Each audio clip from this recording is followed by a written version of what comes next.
Welcome to the Grappling Grappling Rewind Podcast. Welcome to this week on the Grappling Rewind Podcast. On this week's show, we are going to break down Tommy Langaker versus Dante Leon on one championship. Also going to talk a little bit about Euros, a little bit about Polaris. As always in the show, I'm your host, Maine and the co-host, Corey. How you doing, Corey? I'm doing phenomenal, bro. How you doing? Doing pretty good today. We are in a different setup today because we are. I've been working the past 4 or 5 days, actually 6 days, on the podcast set, and it is currently it is not ready right now. So we're in this different setting. Again, apologies if the audio sounds not as it usually does. Hopefully next week it'll sound phenomenal as we get the rest of the installation and everything else complete. But the set is offline right now, and so we are up here in a little more of an echoey space. But we have a phenomenal match. Again, it's January.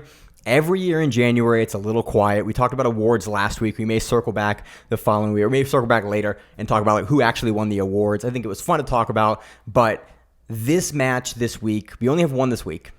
It delivered, man. Yes, sir. No news this week. It was a pretty quiet week. Again, in January, we always kind of go through this lull where it's a much quieter period. Tommy Langaker versus Dante Leon. It was a rematch, and it was a rematch. Let's get right into it.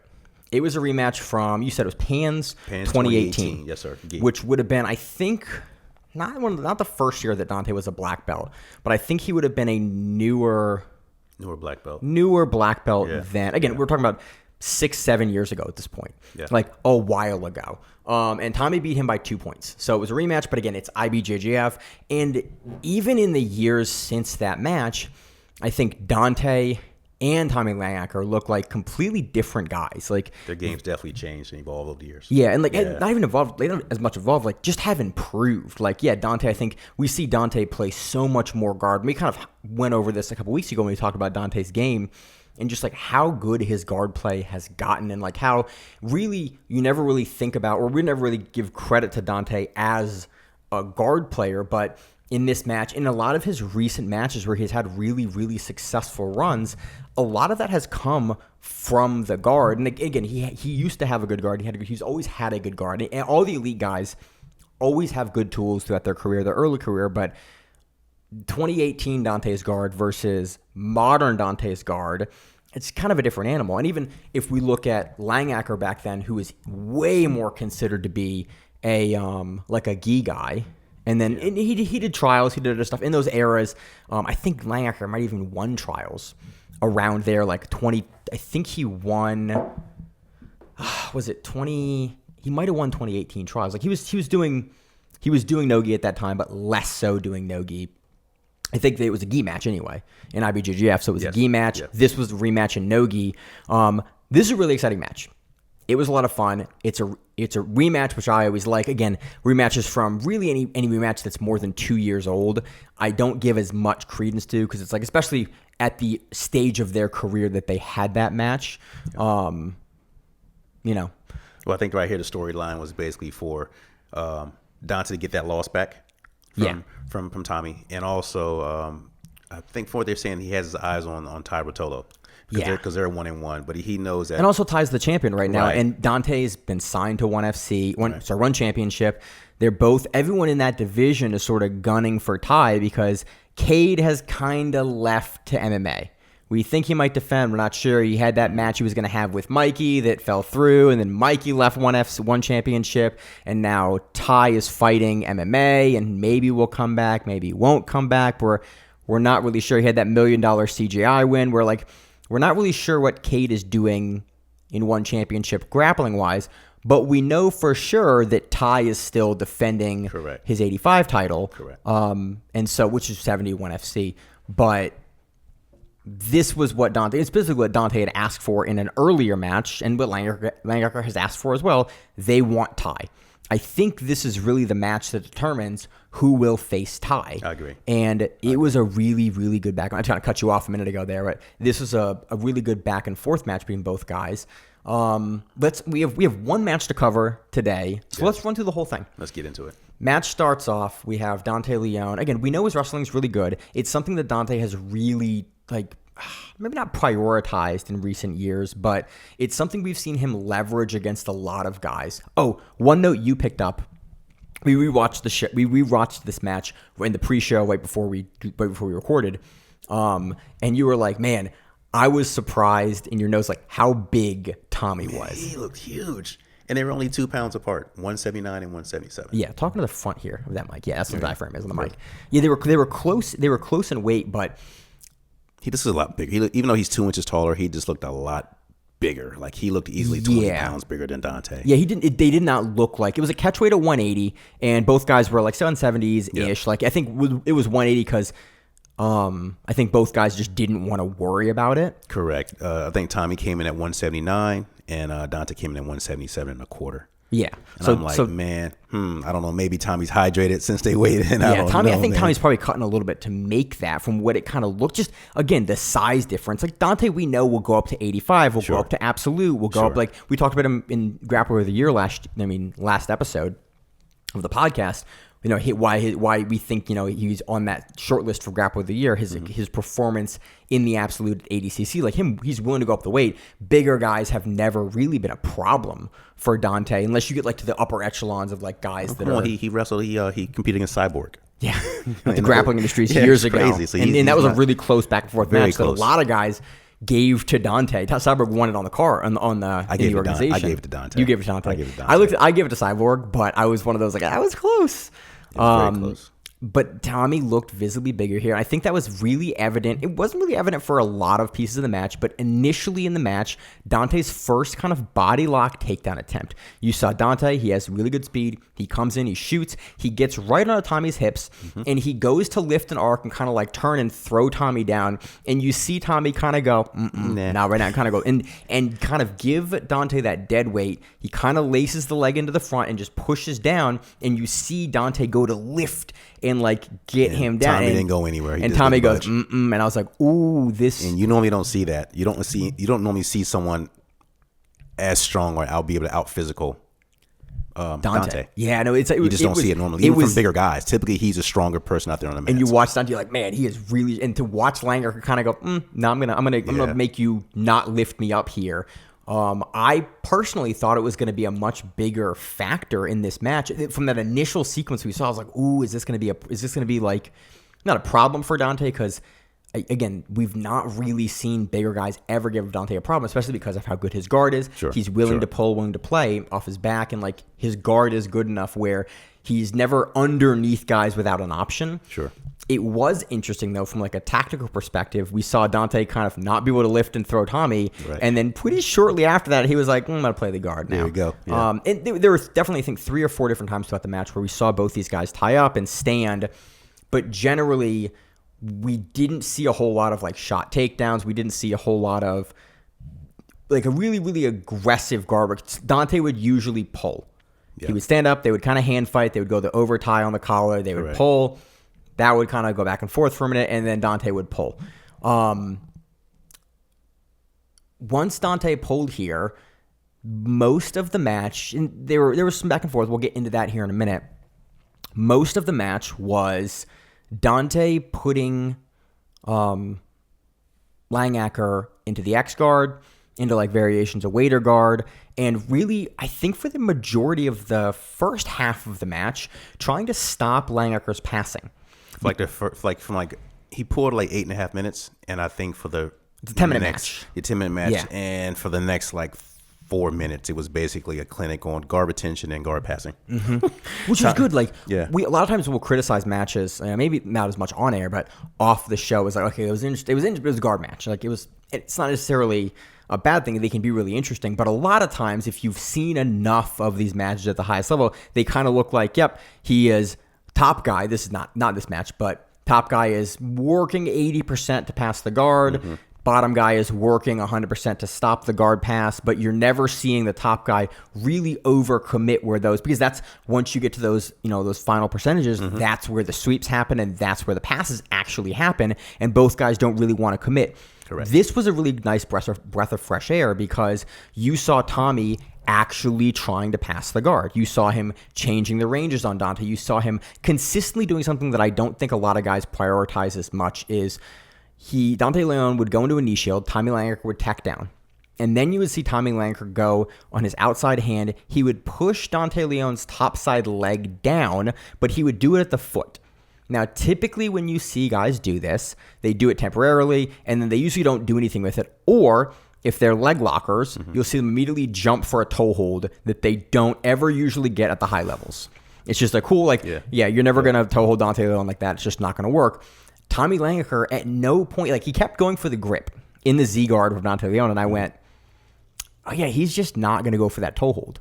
He's just not concerned. He is using it tactically as a technique to push Dante Leon's foot down, to push his heel to his butt so that he can start pushing that knee down, so he can start collapsing it, so that he can start passing to the front. Or what he's doing is he will push Dante down, he will then square him back up, and then he will start to Toriando and start to outside pass. Correct.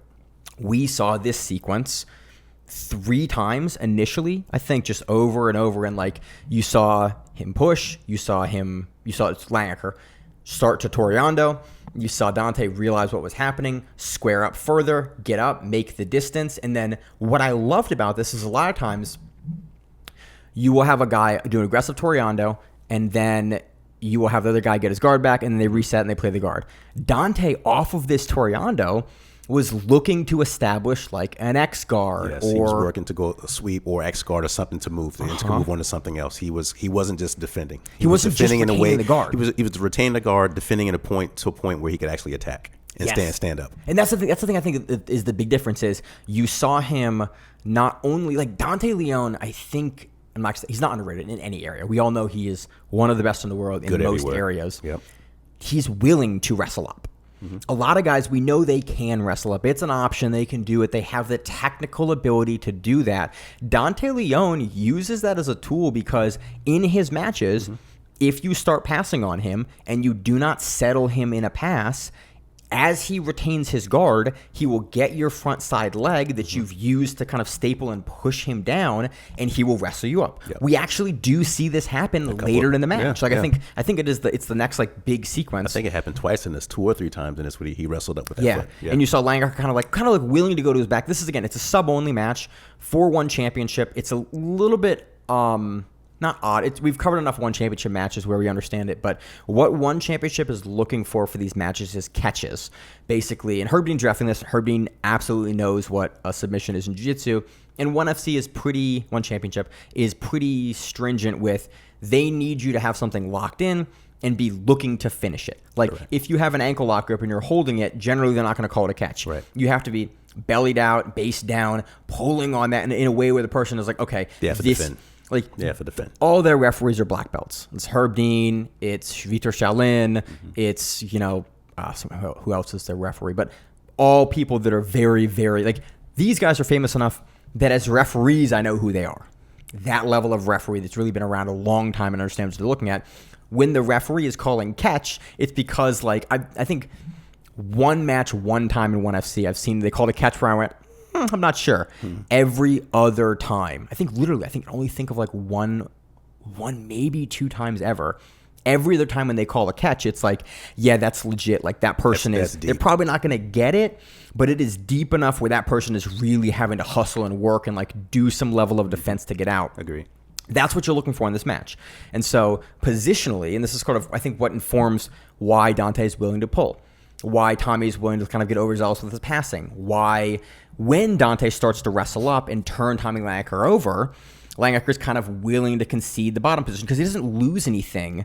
In an IBJJF or even an ADCC, if you initiate from the bottom position and you end up as the top player, you're going to score.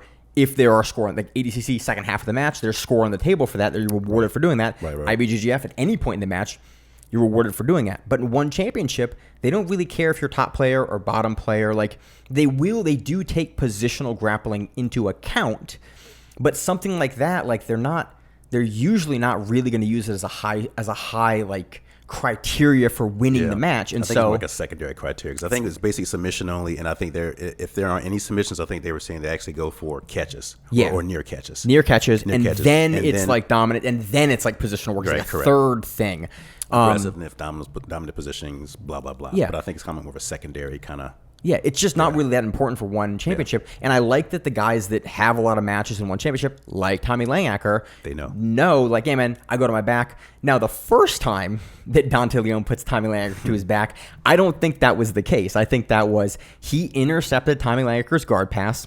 Dante Leon does an amazing job of getting his feet inside, pushing. And then Dante Leon does something that I've started to do a lot with X-Guard is, because it works so well, most guys, like males, can't do the splits. Yeah, and so most people, like I train with like 2 guys in the past 10 years that can do the splits. Like full splits. Like it is super uncommon to have guys that can do it. And so Dante realizes this, and what he does is he grabs the X-Guard, and then he takes both his legs, and he extends both his legs to your far side leg, and it opens guys up where they get their base off. And then Dante Leon, a lot of guys will go behind you. Dante Leon, for this, will wrestle up. He also will throw a knee bar off this as well. Like in purple belt, he used to do this a ton. Purple and brown belt, he used to do this a ton. But nowadays, he uses it a lot of times to wrestle up. He does this to Tommy. Tommy bases front. Tommy thinks he's going to come back in and start readdressing the guard because Dante just got him off balance. He recatches his balance. Right. And then Dante goes, wrestle up time. There you go. Wrestles Tommy up, and the camera shifts out, and you can see Tommy going, oh, shit, and pulling out his leg as Dante lifts up, turns the corner, and like sort of doesn't do the wrestling thing where you push the top of the knee down and Turk them down. Might be the right term for that.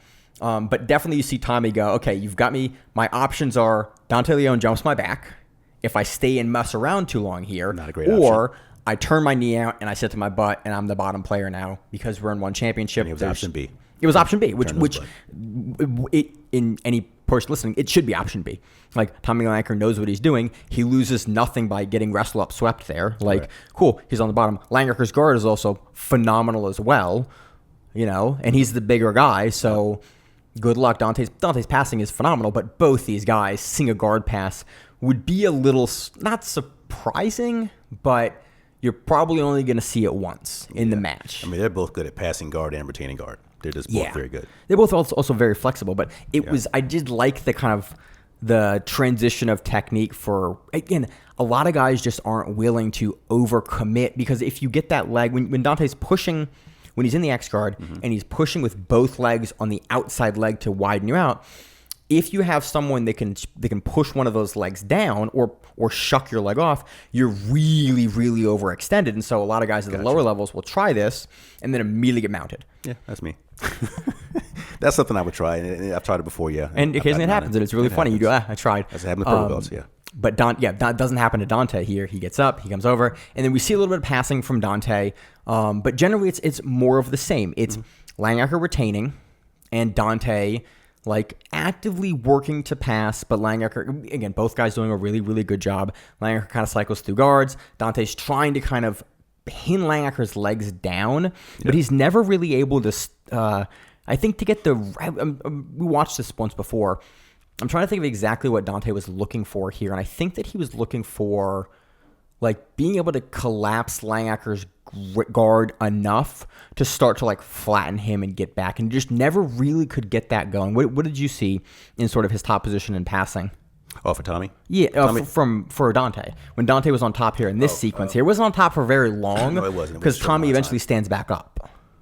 Yeah, I don't know. I think he was trying to flatten Tommy out and just kind of round the corner, and he couldn't quite get there. Yeah. He couldn't quite get there. Langaker's got really good flair on his knees. And again, repeatedly we see it, especially in his nogi matches, because the legs are in play with Langaker.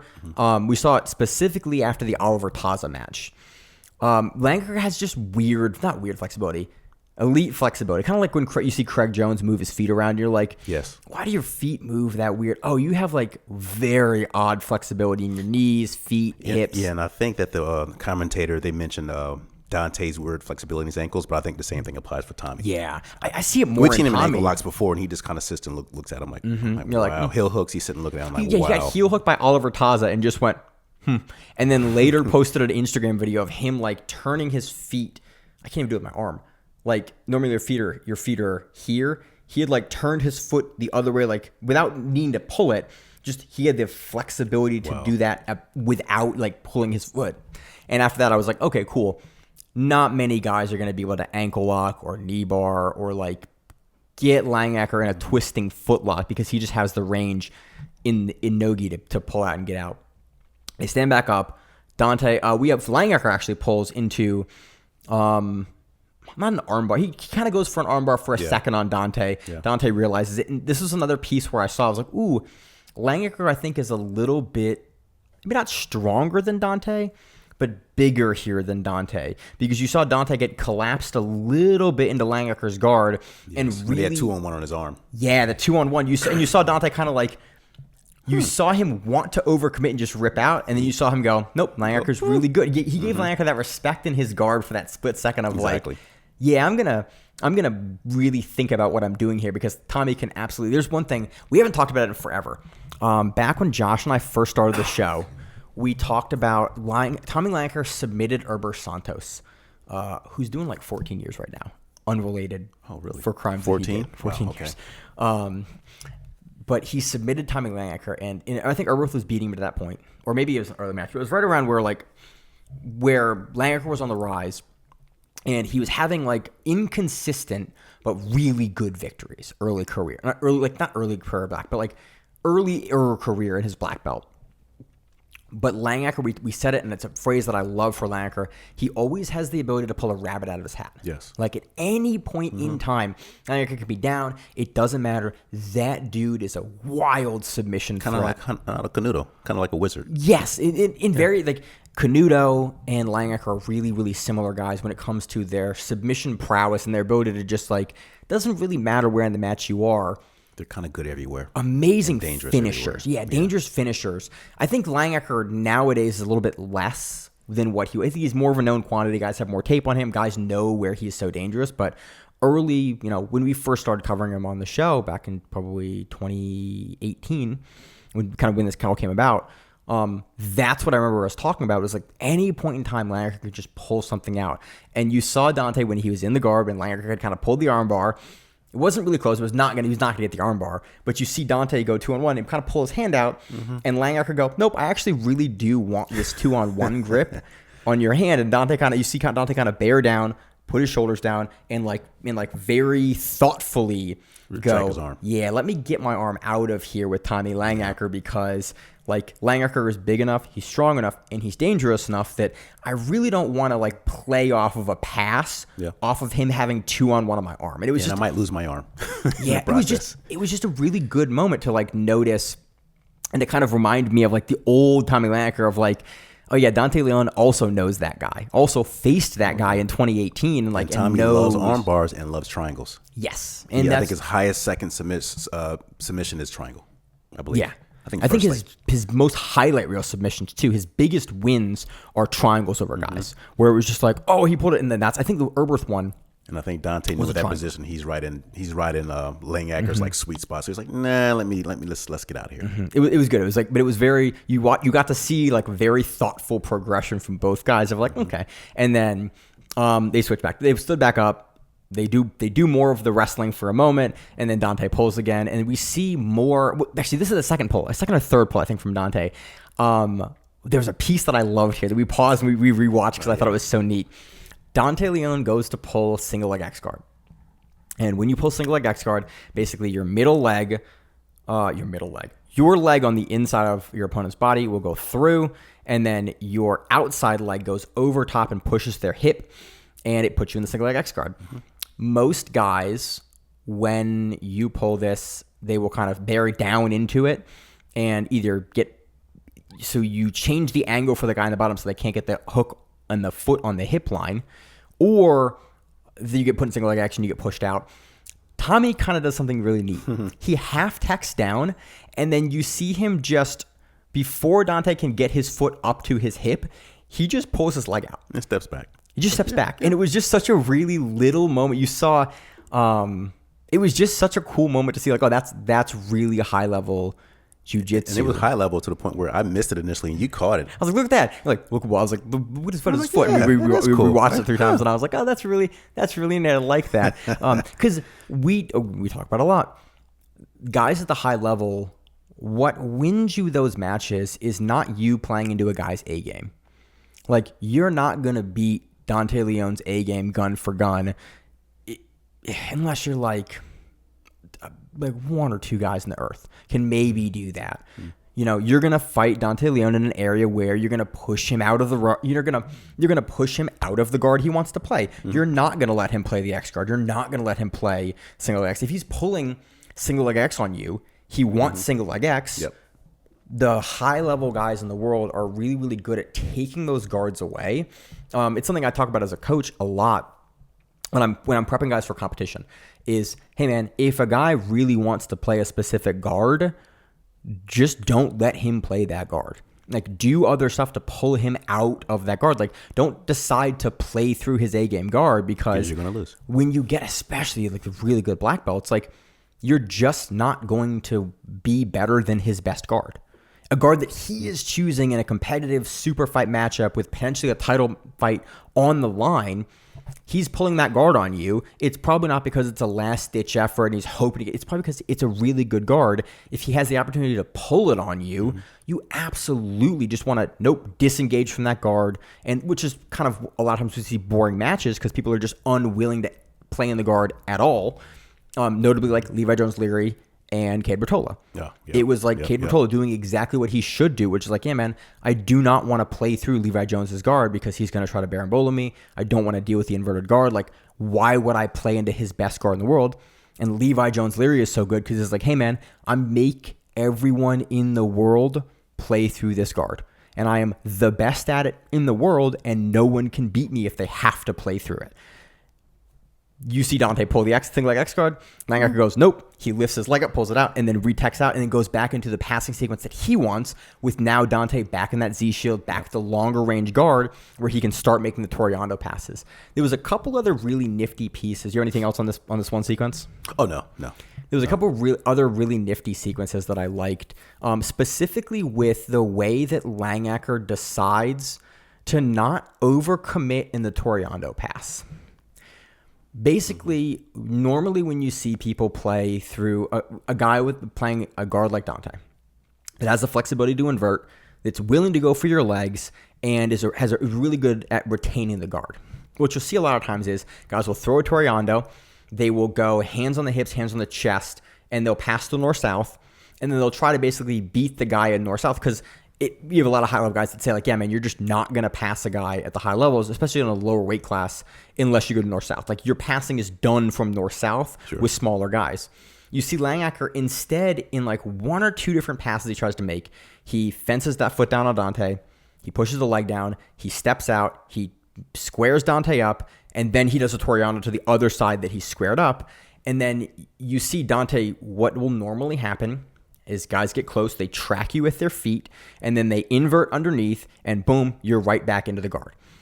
Langaker realizes this is happening and just goes halfway through, stops the Toriano, and elects to just staple down Dante's front leg that normally you'd track with, and start to initiate another pass from that. It was just a really nice, like, it was a refreshing kind of change of meta to watch instead of just watching these two, Dante inverts, gets his guard back, and they go back. It was, okay, cool. Tommy was in a place where he could have this north-south fight, but something, I watched it a couple of times, I couldn't figure out exactly what he felt, but it was like, it looks like Dante will get his legs back in here to invert, so instead I'm just going to cut him off with the pass. I'm going to step back the other way on the Toriano, like basically reverse the Toriano I'm doing to staple this leg again, and then try a different, like a hip opening pass on Dante, or like a hip switch pass on Dante. There's another option here that's not going to be just me Torianoing, Dante inverting, and then getting back. It was just a nice little, like, oh, look at that. You've decided to do something that is not necessarily in the meta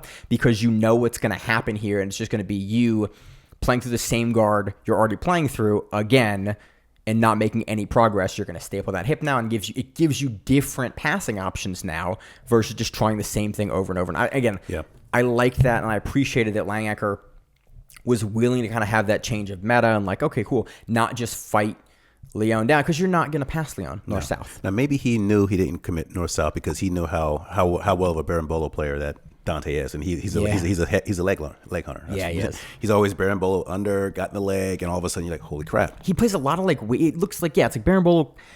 I think of Dante more as like a waiter guard X guy.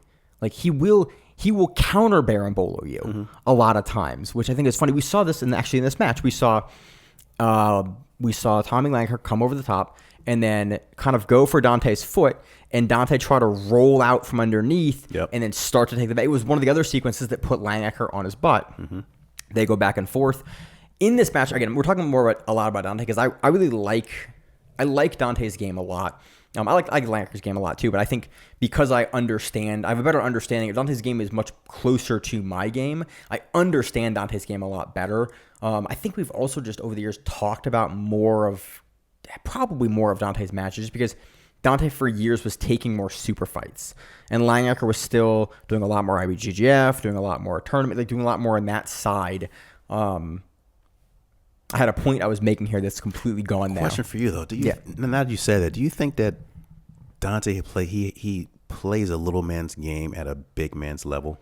He has the body he's like a tweener, right? He has the body and frame to play a small man's game, but he's so strong and he's such a good wrestler that he can turn into like a big I think definitely that's the case, because Dante's a weird guy weight class wise, because he is one of the smallest guys that we ever see go up in weight and consistently be able to perform.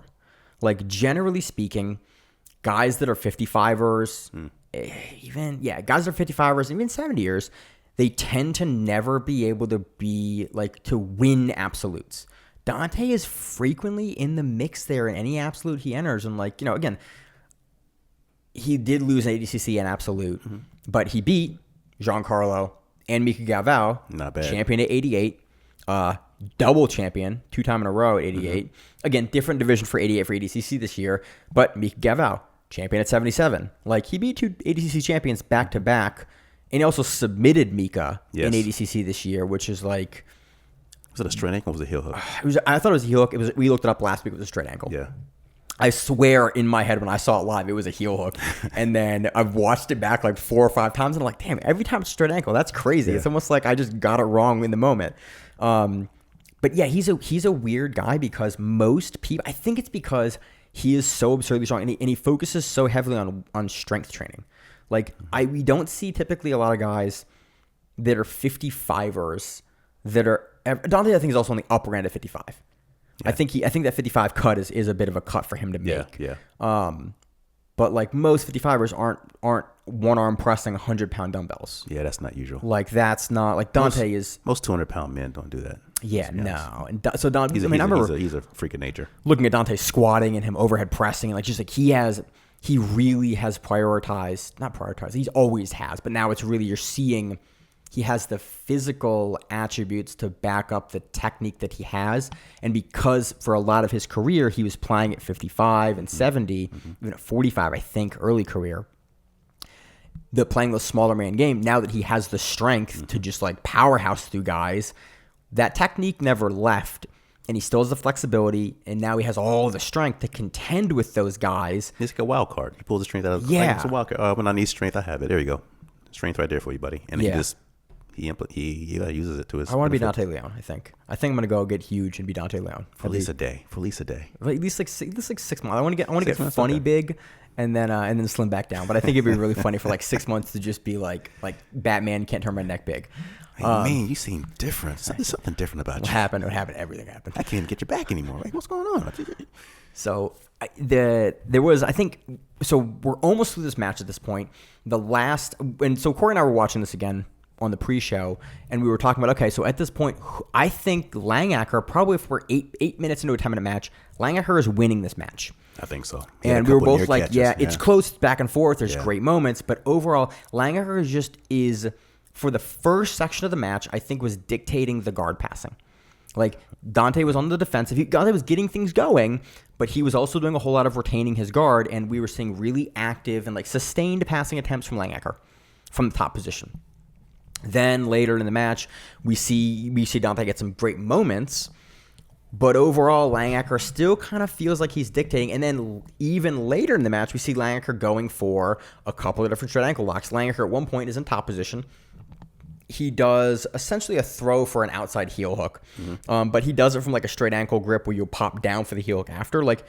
Dante immediately has his foot inside the inside thigh of Langaker to push away. Langaker's never going to clear the knee collect the knee again to get the heel hook or to get whatever he wants, or the knee bar or the lateral knee bar. Like, they're all kind of close, but a catch is never called because I think rightfully so. Like, it was an entry, but at no point was Dante in danger of being submitted because he immediately got his leg, and it's like, okay, but to that point, I was like, okay, that was a really good attempt, and that was the biggest attempt I think we had seen in the match up to that point. We'd seen a little back and forth on the feet here and there, but generally, like, Langaker from open standing position jumps over, and we see actionable defense from Dante. I was like, okay, because Langaker at that point has been dictating the passing attempts, and he got turned over a couple times, but he kind of threw a little bit of an armbar there. He's forcing Dante to play off of the offense that he is putting up. Yes. Dante potentially is winning the positional game, but I think Thomas is playing a little bit more aggressively than yes. Dante, the aggressive side of the coin. We see Langaker again late in the match really turned on. I think in the last probably 2 minutes, maybe definitely 2 minutes, minute and a half though.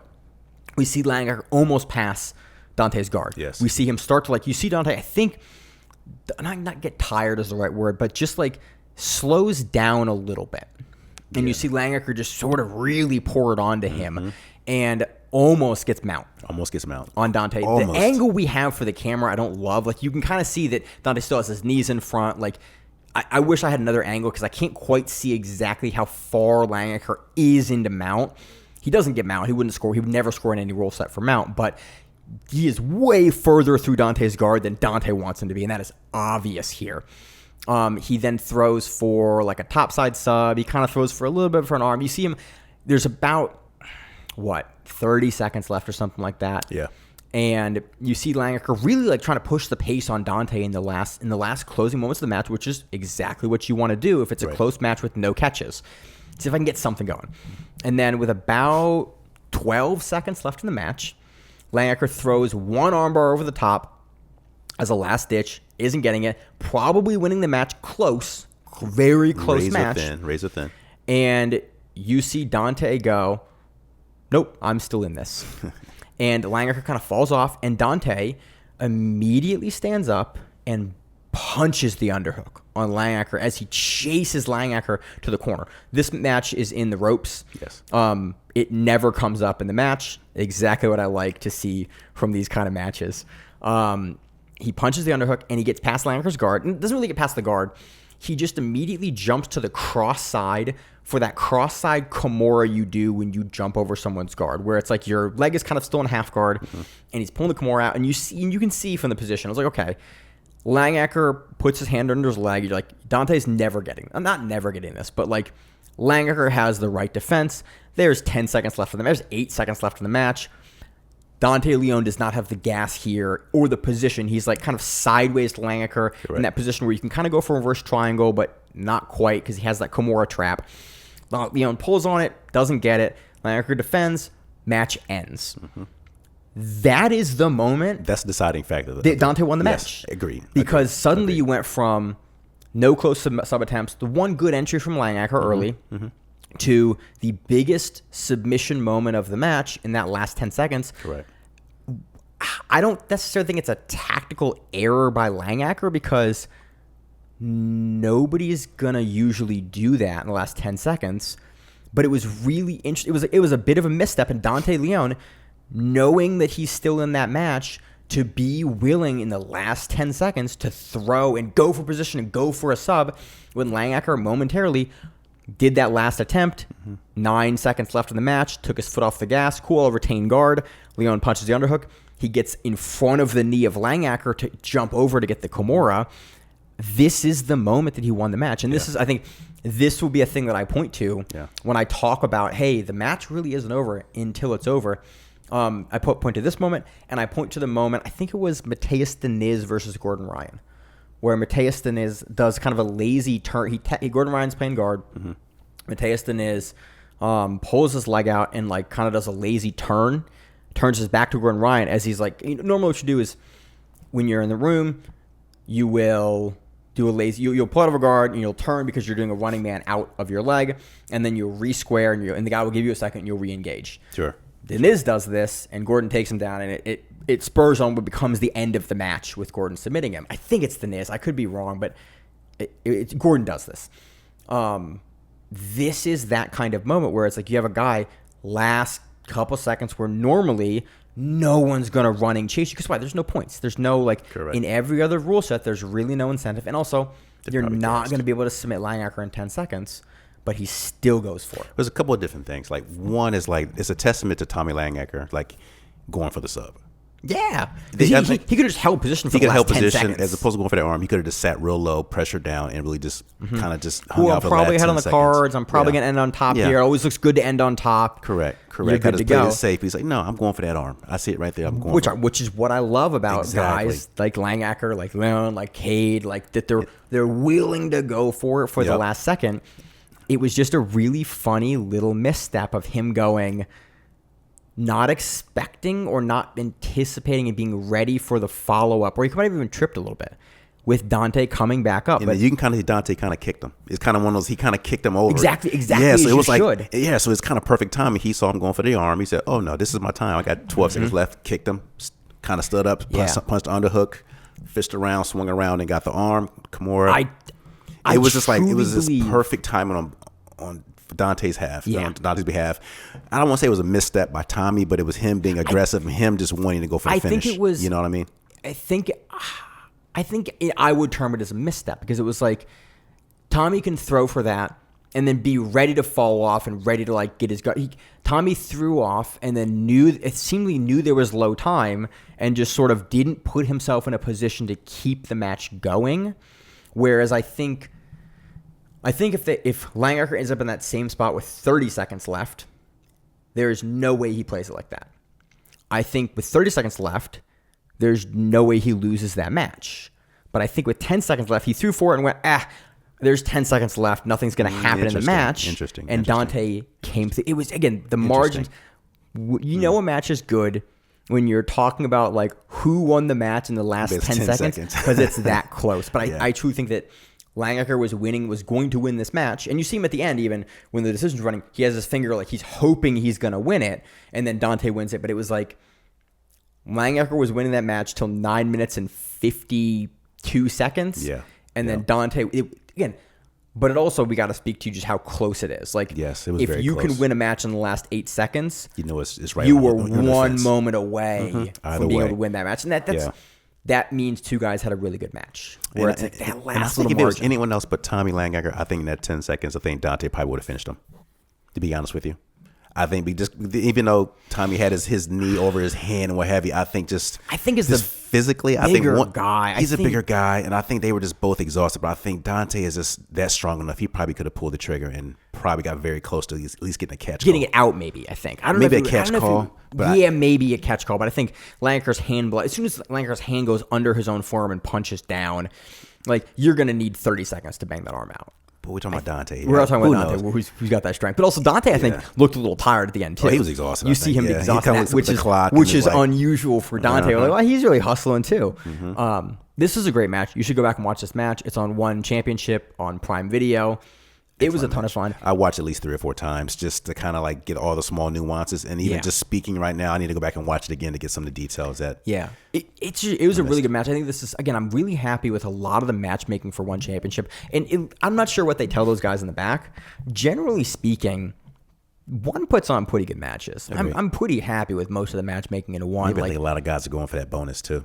Yeah, I think 50K also makes guys really be willing to, which is good. I mean, one of the primary things we talk about on the show is getting guys paid. Exactly. Like, I want to see guys get paid, which is why we tend to cover, there were other amateur matches that happened this week. I want to talk about One Championship. Why? It's like because both Tommy Langaker and Dante Leon got paid, I want to talk about professional grappling on this show because that's what moves the sport forward. That's what lets these guys be professionals in the sport and make their money from competing and not necessarily have to like go win and be like, the prestige of winning an amateur tournament is phenomenal, but I would much rather talk about a guy winning a pro tournament and getting paid for his efforts and his skill set because I just think that these guys are worth it. And matches like this kind of show like those. I love a close margin match. I love a match where you can argue. And it was exciting too. It wasn't a boring match. It was exciting match. It was a lot of fun. So master class on guard passing, master class on guard retention. Yeah. You could look at either one of them just a whole entire match and go, wow, he's doing what I really would like to do, but I'm not good enough to do that yet. I need to incorporate this into my game. Yeah, it's a match where no one got past the guard, and you're like, that was a phenomenal match. which is a rarity. Yeah, it is a rarity. Any other kind of closing thoughts you have? You have a lot more notes than I had. Any other closing thoughts on the match before we move on to kind of some other notes? No, I think that was really one of the, I mean, I know it's early in 2025, but that was probably one of the best matches I've seen all year. I mean, we're for like 11 days. I'm just saying, bro. It's the best match I've seen in 2025. Eventually, yeah, this is the 12th right now. So this is the best match of the year so far. They set the bar pretty high, man. Yeah, I'm just saying. It was a very good match. It's a good match when we say it's a good match and there was no sub. So, let's talk about, honestly, there's two more stuff. We're going to run through some of the names for Euros. And then I want to talk about something that because then it's a quiet week. I love Polaris. Polaris just posted. You want to talk about Euros or this? I want to talk about Polaris. Corey, I'm going to torpedo us where we go here. Okay. Polaris, if I can find the picture. It's a picture, basically, who going to face Keith Krikorian? Ash Williams or Owen Jones? Basically, it is Keith Krikorian, the American, who currently has the featherweight, the 66-kilogram title at Polaris. Ash Williams is one of the best 66-kiloers in Europe. And previously has a win over Keith Krikorian at GrappleFest 12. I think Keith's performance at GrappleFest 12 is the best we have ever seen Ash, his performance at GrappleFest 12 is the best we have ever seen Ash look.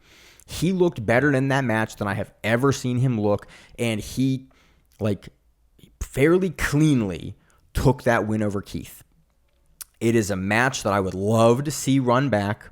I would love to see it run back with big stakes, like at Polaris.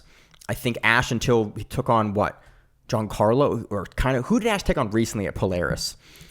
Ash was undefeated at Polaris until he took on a monster up in weight. Phenomenal. But I think that match with Keith was the best we've ever seen. And styles make fights. I want to see it for that reason. How many years ago was that? 2+. So maybe the games have probably changed a little, but maybe not too much. I don't think, not too much. These guys, I think both these guys are really Keith is very much settling into the veteran now. He's experienced. You can see that in the way he plays. He competes in ADCC. He plays towards a rule set now, as opposed to just trying to set up people. So now he's learning. Yeah. Yeah. And we've seen he's, again, both guys are improving. But Keith looks, I think, when he won West Coast Trials in 2022, and he had that interview with me where he talked about, yeah, man, I know these guys are really good. I can't sub everyone. I have to play the game for the rules that I'm here exactly. at. I can't be so concerned over getting the sub that I forego other aspects of the match.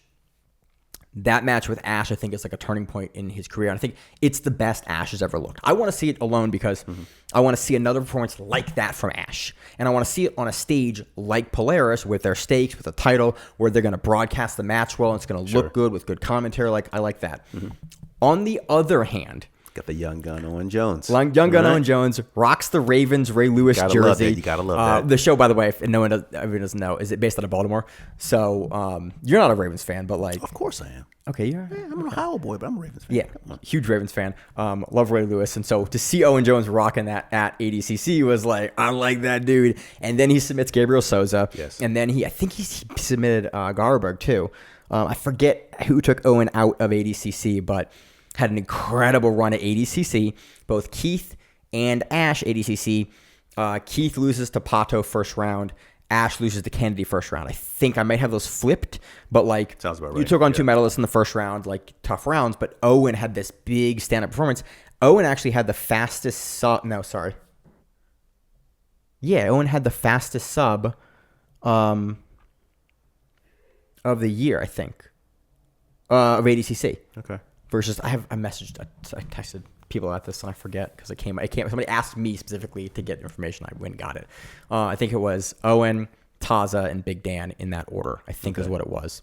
For men and women, I think there was a second place women's match. I don't remember. Regardless, I like Owen Jones. He's young. And he's not a black belt yet, right? I don't think he's a black belt. I think he's a brown belt. I know he's a brown belt at least. That's impressive. But I think he was a brown belt right before ADCC. He was a purple belt when he won trials. Then he was going brown at ADCC because he got in trouble because someone snitched on him at IBJJF because he was registered at purple, got brown, And then like the next week couldn't do an IBJJF because somebody had privately had like told IBJJF that he got promoted. He was like, "Who did that to me? Why?" But I think I want to see. Is that legit though? If you register, if you're a certain belt and you register, you miss the swap time. So like he got it. It's a whole thing with IBJJF. He got kind of screwed because he got promoted through no fault of his own. He's young. I like seeing the young new guys get these big showcase matches with like champions like Keith early career because it goes one of two ways. One, a guy like Keith has the skills, knows what it takes, knows exactly, okay, cool. Owen's good. He's young. I was once young. I know what skills he's going to bring to the table. I know how to game plan for him and take him into the areas that he's not going to be as comfortable with and win the match as a veteran. You can also see that like, hey, I'm going to firefight the young guy. Like, I still got it. Like, I can still do it. Sure. And occasionally you see those performances from the veteran guys like, oh, yeah, you still do. Like, when push comes to shove, you still do have that like you did when you were young.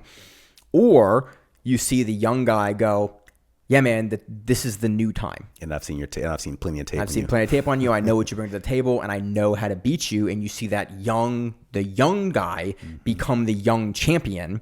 And young lion. I think it would be really cool. Any of those stories, like I think any of these matchups is good, but I'm really torn. Actually, I'm not going to give an answer of who I want to see for the title fight. Both are phenomenal selections for different reasons. One, that rematch with Ash, such high stakes, but the Owen Jones like forward of like, hey man, you might want to give. I want to see Owen Jones get his shot in Europe. With a European promotion that takes care of European athletes, that showcases European athletes for a European, not a European title, for the actual, like the big 66 kilo title. Because every other division at ADCC this year had some atrophy, for the men's divisions. They all, got taken away, except for the 66 kilo division. Yeah, you made that point earlier. Yeah, it kind of stayed intact. The 66 kilo, no one left for CJI. Under 66 kilos. Yeah. Because CGI was under 80 kilos. Right. And no one at 66 kilos is going, I can make under 80. Like no one, it's a 30 pound, it's 14 kilos. Yeah, it's like 30 pounds. That's 30 plus, like 32 pounds difference. That division was as strong as ever. And Owen, and Keith's been there multiple times. He's been there 3 times now. You have Ash Williams been there multiple times now. Owen wins that trial spot. I think has a win over Ash to get that trials. No, Ash already was in second. Owen won the second trials. To then come and be able to like take on Keith in Europe, I think would be and perform better than both those guys at ADCC this year in that stacked division. That was the point I was making. Kind of got like a revenge match versus a changing of the guards match. Yeah, young lion, old lion. And in kind of match. The problem is guys in grappling don't ever stay retired. So I do think like there is more time to make the Owen Jones match. But I'm not mad at either. Like, there's not a single match there that I'm mad at. It's a win-win for both matches, I think. Either way, it's gonna be a win-win. Really is. Somebody in the comments for that post did it was like 4 guys in a tournament for like who gets to fight Keith. I was like, oh, and they had like I forget what 4 names they had, but it was all 4 names that were like, yes, all of those names, dude.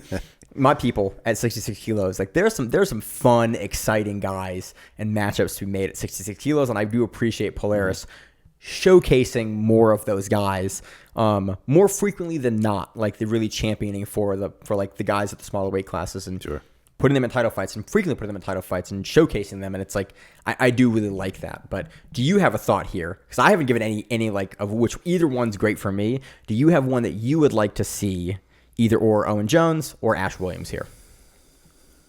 Well, I love watching great jiu-jitsu matches. I'm just which would be the best match to see, and that's kind of we don't know. We just don't know. I guess it kind of falls down to. Do you have a preference, Corey? Do you have a preference? This matchup gets made tomorrow. What match do you want to see? I wouldn't be upset to see the Owen Jones Keith Krikorian match because I'm an older grappler, so that for me kind of just highlight. It's kind of like that's like my career. Older grappler going against the young bucks. Yeah. They're always coming for me. Those young white and blue belts, those 20-somethings, 19, the teens. I'm a 50-something-year-old man. It's like, are they coming for the old purple belt? So I got to kind of roar up sometimes. And sometimes they they get what they want. So that's going to be very interesting. Okay. I want to see that one. The old versus young match, yeah. Both matches are phenomenal, so that's fun. That's coming up. We're going to preview whatever match gets selected there. I think that is on the February card. That card is shaping up to look phenomenal for Polaris. Polaris, again, every year puts on some of the best cards of the year, like consistently. And for me, it might put a stamp on, the gap between belts closing. Especially no-gi. I'd been closed. I'm just saying, pro level. From what I'm hearing, 20 years ago, it was, when you got a brown or a black belt, it was different then than it is now. So, a lot of times now you can't really tell the difference. Very frequently, guys, like in the that gap is closing, is getting smaller. It's kind of a mosaic where plenty of guys, like I think J-Rod again at purple belt, medals at ADCC. Nicky Rod at blue belt, medal. You're like, okay, it's different. It's different. I think nowadays. Big Dan had the best analogy with that. He gave an interview probably a year or two ago, and I bring it up a lot because I love the take he had. He was a purple belt. He was like, I'm a purple belt now. I'm beating black belts. He goes, but I shouldn't be a black belt yet because the purple belt is more of a reflection of where I am in my career and in my own development. Yeah, it was a cool interview. I saw that. Yeah. And it was just we've had this discussion for years and years and years. And that was like when the way he said that, I was like, that's a really good way to put it. It's like, that's why at that point, like Nicky Rod, when he got silver at ADCC, it's like, yeah, he should be a blue belt then and then be a purple belt. Why? It's like, because that's where he is in his trajectory and in his progression. And then you watch when Craig Jones gave him his black belt, you look at the guy 4 years later, you're like, oh yeah, the amount that you have improved and the way you have improved is like, yeah, that is a good progression. Like you look at Big Dan, like when Big Dan gets there, okay, yeah, the level and the way that you made that progression makes like Luke Griffith. It's another guy like brown belt, purple belt, killing guys. It makes sense. Helena Cravar, same thing. The lower belts that are coming up and like, yeah, they're beating black belts. But then you look at them when they become black belts and you're like, oh yeah, you had so much more growth that you were able to get before you were given that title, even though you were already beating black belts. Sure. Like I do like that. I like that especially in no-gi, that no-gi doesn't care as much, because even when we started the show in 2017, no-gi still kind of cared. Like, oh, I'm not going to put brown and black belts together. I'm not going to put purple belt and a black belt. Like, and then EBI came around. There were a bunch of other tournaments that were kind of intermixing them because, like, yeah, I mean, we don't really care. If he's good, he's good. Right. ADCC is always kind of done that. If you can make it there, we don't care what belt you are. Go and do it. And I do appreciate out that stigma is like falling off. Hey, man, if you can beat black belts and you're not a black belt, that's totally fine. That's expected and the lower belts are given their credence. It's like, hey, man, purple belt can absolutely submit a black belt in a world tournament. It's like, why? Because that purple belt may have some skills that are world class in that area. They just might not have fully developed their game out to where they are going to be as a black belt. Yeah. I appreciate that. Yeah. So, and it might bring more eyes on the competition too. Yeah. More viewers. All right. So let's talk a little bit about this. All I got, want to run through some stuff for Euros. We have, we're going to preview Euros probably next week in a little more depth. We have some big names. I just want to run through some of the big names. Joe Gilpin with Flow Grappling put out a really good article basically talking about all of the biggest names that we have. And so male rooster, we have Taliesin Suarez returning as champion. At men's light feather, we also have to die Danforth. We have Osama Almari, who had that match against Mikey Musumeci a couple years ago in Denver. Light featherweight, we have Zach Kaina, a guy we've been watching a ton. New black belt, Kevin Carrasso. We have Eduardo Farfan, a guy local to us. Light featherweight, we have returning champion Miriam McGuire. We also have Diego Pato and Diego Hayes and Kennedy Maciel and Colabate. Stacked. All in that division. Yes, like that might be. Some of those dudes are gonna get the same side of the bracket coming up, and meet in the semis. Firefights. So that's crazy. Men's lightweight, we have Espen Matisse, a guy I've been watching a ton of ADXC.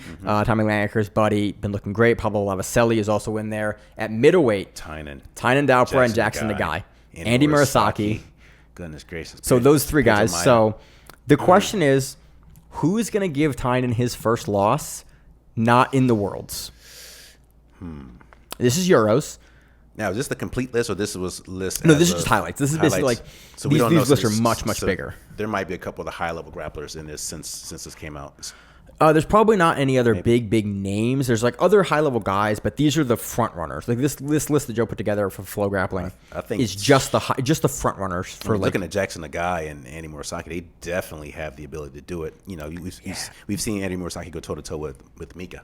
Yeah, very close matches. So it's there, but Can they get it done? At middleweight, that was my question. And he's been putting more time in the in Nogi. So it makes you wonder. Yeah, I think Tynan takes it, but it is no one stays undefeated. Again, Tynan's weird because it's Worlds 2 years in a row. Yeah. But it's gonna happen eventually. Question is when. I don't think it happens now, but it always is now in the back of my head. Like the question is when. How long can he keep the streak going before it doesn't? At men's medium heavyweight, we have Izaki Bahansu, Anderson Ferreira, Clay Mayfield, Wellington Luis. Izaki Bahansu is the returning champion there. Yes. Men's heavyweight, my guy. Adam Wardzinski, returning European champion. He's got to be the walking away favorite with that one. It's got to be Wardzinski. Yeah. I hope it's Wardzinski. That dude just won the crown. Yeah. That dude looked phenomenal. We talked about him on the Grappler of the Year show. He's been great, but now he's still going up. He hasn't even peaked yet. Wardzinski has looked phenomenal, and I want to see more Adam Wardzinski. Men's super heavyweight, we have Eric Muniz and Anderson Muniz in this division, both returning champions. Yes. One of the Muniz brothers, they will probably close out. It would not surprise me. Unless you put them on the same side of bracket, which I don't think they never will. They never will because they close out. Or they do compete against each other sometimes, but that was the match that looked like a work last time. Yes. Where we kind of was like, I don't think that was a real match. Like, you kneebarred him. I don't think that was. Yeah. That looked a little suspect. Yeah. So you both get paid. And then ultra heavyweight, we have Sif, who is the former champion. You know Sif because he had the match with Mikey Musumeci at Euros a couple years ago. Small guy. Braganetto is also in there. Marcos Ribeiro is also in there. And Nico Magajalik is in there as well. Sif is tough to beat, man, in Euros. So Sif always looks good Euros. Yeah, he's just enormous, and he knows how to do it, and he's really, really hard to deal with at ultra heavyweight. Good luck with that one. Good luck. He's tough. Women's roosterweight, we have Maria Kelly in this division. Thais Loreno is in this division. Gulia Garau is in this division. Women's featherweights, Maisa Bastos. There are other ladies in the division. But Maisa Bastos. They're all phenomenal. Maisa Bastos, I think, is 10-time world champion now. 5 in the gi, 5 in no gi. Sounds about right. Good luck beating Maisa Bastos. She is Maisa Bastos. Women's featherweight, we have Larissa Campo, Cassia Mora. Cassia Mora. Circle that name. Look out for Cassia Mora. This will be Cassia Mora's second black belt major. She won Nogi Worlds as black belt, having been a black belt for 2 days? Something like that.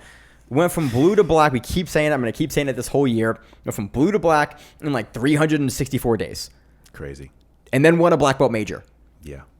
She's really good. Watch her. Really good and really young. Watch her steamroll the entirety of the Nogi division back to back. Not Nogi. Sorry. Grand Slam. Watch her Grand Slam is what I was looking for. She could do it this year. I wouldn't be surprised at all. It would be wild to watch her do it. She is front runner for Grappler of the Year if she keeps looking like she's been looking at it. Moving on to Fionn Davies, women's lightweight. Yeah, women's lightweight. Fionn Davies. We haven't seen her in the gi in a while. Sure. Former European champion. Do not think she has lost a step. Last match we saw against her was Mackenzie Dern at CJI. Right. A match that she was forecasted to win, and she won very cleanly. Where's Fionn at? We've seen her, I think, in ADXC as well. She looked good in ADXC. She's the front runner here. She's got to get to Jaina Maya. I mean, any given day, anyone can get submitted or lose, but once again, probably not Fionn. Not Fionn. I don't think it's Fionn's day to get submitted. Women's middleweight, we have Vanessa Griffin here. We have Sulame Lowenthal, Sabbath Elias, and Victoria Gabriella. I like Vanessa Griffith and Sulame Lowenthal. This is a toss-up division for me. No returning champions here. Women's medium heavyweight, Ingrid Alves. We have Kennedy Franklin. We have Ariella Laverne. And we have Nia Blackman. Individual we've been seeing a lot. Looked really good in trials. She won trials. We saw her recently versus Kravar. Had a really nice match with Kravar. Okay. I'm very interested in what Nia looks like this year because she's on my radar and she's been looking really good since her trials run. At women's heavyweight, we have Melissa Couto, returning champion, Isildur Cristina, and Giovanna Jara. All three of those ladies can take this. Couto is the returning champ. Annabelle Lopez. I'm not too familiar with. Yeah, I'm less familiar with Lopez, but I think anyone can take it. Couto is the front runner for that one for sure. Women's super heavyweight. Gabby Pisana and Taina Porfirio and Yana Soares. Soares. This is the women's super heavyweight division. Gabriela Pisana is the front runner to take it. I do want to see her versus Taini finally, now that Taini is off of suspension and back in IBJJF. That should be fun. Gabby has beat her before, but I really think if we are going to see someone be able to dethrone Gabby Pisana, it is Taina Porfirio. If anyone can do it, it's going to be Porfirio, or it's going to be a woman that we don't know yet. That eventually like ages up into the division and then gives her problems. But right now, Pisana's young, killing everyone. She's still on top. She's still on top of the hill, man. Yeah, and so I think Taina Porfirio has the skill set and has like the matchup in her game. Also a really good guard player, big and can pass. Porfirio has the skills because again she understands the guard that Pisana can play and also can match her physically. I'm very, very curious. If anyone can do it, it will be Porfirio if she can. So, excited for that. I'm not going to talk about absolutes, but that is the preview, really quick preview for Euros because it was a shorter show this week. Yeah, we could do a more in-depth one when we get the matchup and the bracketing. Next week we'll do we'll probably, hopefully, who knows, have bracketing. We can run through some of like who is where for bracketing and some interesting matches we can follow up on. But overall, that's it. Corey, any kind of closing thoughts? Anything going on fun this week? Nope. Back to work in person. We've kind of been laid off a couple of days with the snow here in Maryland, like 5 or 6 inches. When you're here in Maryland, you get 6 inches, everything just kind of closes down. It's hilarious. No one knows how to drive in the snow, and it closes down, and it's closes schools. It's just funny as shit. Creates I was on vacation all week building the podcast recording studio, so that's been fun, and I'm very tired. But it's looking good. It's coming along. It doesn't look good yet, but it's coming along slowly. And I'm about to get about $1,000 of insulation in for it to go behind the other $1,000 of insulation that I got. So it'll be good. I'm very, very excited for how everything sounds in that new room. I'm hoping next week. I'm hoping next week, but I'll be back to work as well this week. But we're about to go train here. And it's 7, so we're actually late to training right now. So we'll go train, and then that's it. That's it. As always on the show, I'm your host, Maine, to my co-host, Corey. And we have the Grappling Events, and that's what it is. Stay safe. If you like the show, please consider sharing it on Facebook with the folks at your gym. It's the best way that we grow the show, and we really appreciate it. You can reach out to us on email. We also have Instagram. We have Facebook. We have Twitter. We have Google+. Until that shuts down. We have a website. If you have an event you would like to have us cover, please let us know.